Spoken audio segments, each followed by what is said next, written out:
So, the recordings y'all heard, we both made in GarageBand. And for those of y'all who are the Mac people who have seen them, but it's really just drag and drop. And so I'd like to say that I'm some brilliant arranger and engineer and all that stuff, but I'm really not. I just slip. That sounds cool. What about I took this one and this one? It's just trying it out. Oh, that one wasn't cool, drag it out. It's no big deal, but there was so much more you can do with that software. And so you heard on the one that I did, since I have a job that I can leave at 4 o'clock in the afternoon, so I had a lot more time to put into it, so I added the snare drum part into it, which is not that hard to do. But if there's something you're interested in doing more, today at 12:30 in room CC008, Robbie Green from Cypress Falls High School, Brian Zader from Texas A&M Commerce, and Mr. Ralph Hardiman via Skype, so he's not actually here, but you'll see him doing a Skype conference. He will answer all your questions about how to do that much better than we could. So if you're interested in that, it's at 12:30. All right, moving on, back to integrating. The Woodlands students had that 5-minute pad drill, and Panhandle students, we haven't been working on that. We've been working on separate stuff. And they all heard it, they got done listening to it, and they're all immediately like, can we do that? And they want to do that. We're going to start working on that next week. And I want to say that because it's fun. And they're getting a lot of technical practice out of that, but the fact that it's fun means that they're going to get more practice and it's not going to become laborious. And that's huge. It's a really big deal. Okay, so what's going on? So suppose now you have your percussionist in a situation, let me get out of the house somewhere. You have your percussionist in a situation where you either can't send them out separately or you want to be on a rotational basis where you keep them in the room for snare drum. And that's written by Mark Wessels for that book, and it's all really good stuff. Well, what we decided to do, and it's been a few years since I tried this with the percussion section, so we've had a chance to tweak it a lot, is to add accessory percussion to that. And a lot of the reason that I wanted to add accessory percussion to that is it's such an important aspect of what we do. And the beginner year is really governed by snare drum and by keyboard. And then when they get to 7th grade, they don't do as much snare drum and keyboard anymore. It suddenly becomes a lot about playing woodblock, playing tambourine, playing bass drum, playing timpani. And there's a lot of other instruments that they get opened up to. So accessory percussion is really a huge part of what these guys do, and we wanted to make sure that there was a way that they got some time on the daily drill. So you can see there, how many of you have students who work really hard on snare, keyboard, and timpani for all region bands? They make the band, they're excited, they get there and they count 4,000 measures of rest, play a triangle note, sit down and count another 4,000 measures of rest. That triangle note needs to count, and that should show you how important it is that the accessory percussion stuff is happening in their daily drill also. So there's a little bit of snare drum on this, and we don't quite have enough students to fill out like some keyboard parts, but I'm going to have them play with like a long tone 1A that I just sequenced here. You have that on here, right, Ralph?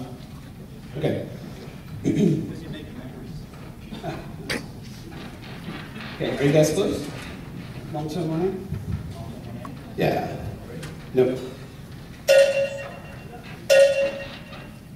And turn, and.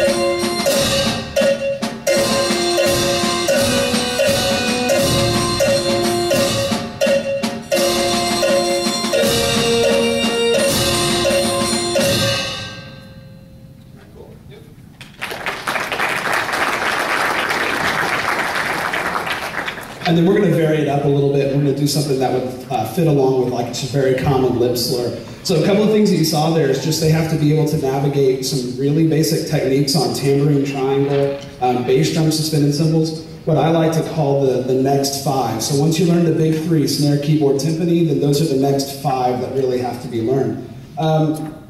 So this next one that we're going to do uses some note length. I'm going too far here. Yeah, that's cool. We'll just leave it there. This next one goes a little bit through note length, and especially if you play bass drum, cymbals, triangle, you have to be aware of how long the note is that you let it ring before you cut it off. So this one's tailored a little bit more towards that. I apologize. This is supposed to sound like a full band, and it ends up just kind of sounding like a minor league hockey game. But I think you get the idea. All right, here we go.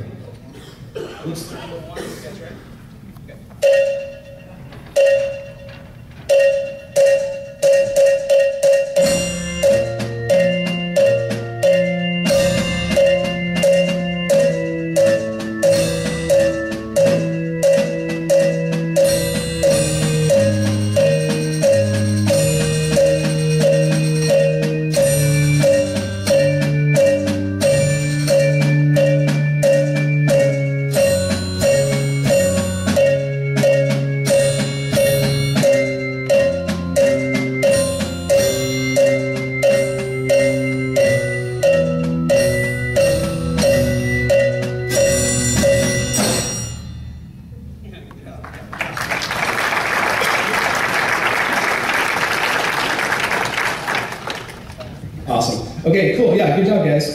So there have been times, obviously, preparing for today that I've had the percussion out with me, and we've been working on this. But there have been days that I need to take the saxophones and the horns out too. And so the percussion are left in the band hall, in the back of the band rehearsal, to do what they need to be doing for the junior high band director. And the great thing is, because they know all of this information, I don't have to worry about whether they're playing with the right technique. And when we do little drills like this, I would recommend rotating your students through that so that not one student is always on tambourine. Let them switch it up a little bit so you can get some more variety and let other students learn those techniques also.